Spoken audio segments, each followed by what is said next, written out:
नमस्कार दोस्तों, आपका मेरे चैनल भक्ति संसार में स्वागत है। आज की मेरी वीडियो होने वाली है पौष मास के शुक्ल पक्ष की पुत्रदा एकादशी की कहानी के बारे में।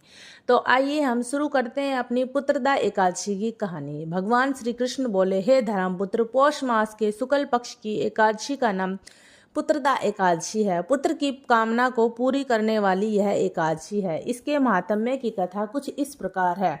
एक समय भद्रावती नगरी में एक संकेतामन राजा राज्य करता था। उसकी स्त्री का नाम शैव्या था। विश्व विभूतियों से भवन भरा था। द्वार पर चिंतामणियों का प्रकाश था, परंतु राजा की आंखों में अंधेरा सा प्रतीत होता था। उसका कारण था कि उसके कोई पुत्र नहीं था। वह स्वर्ग के सुखों को भी नरक के समान ही मानता था। पुत्रेष्टि यज्ञ हजारों किए, सफल एक न हुआ। देवताओं को लाखों प्रणाम किया, आशीर्वाद एक भी न मिला। बेचारा हार गया। बुरे बुरे विचार मन में आने लगे।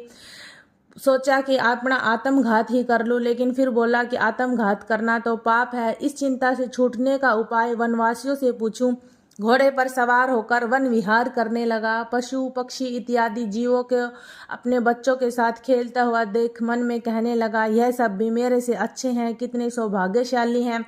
आगे चला तो एक सरोवर मिल गया। उसमें मछलियां, मेंढक इत्यादि अपने बच्चों के साथ खेल कूद रहे थे। विचार किया, यह भी मेरे से अच्छे हैं। सरोवर के चारों तरफ मुनियों के आश्रम थे। राजा घोड़े से उतरकर मुनि के शरण में गया और प्रणाम करके पूछा।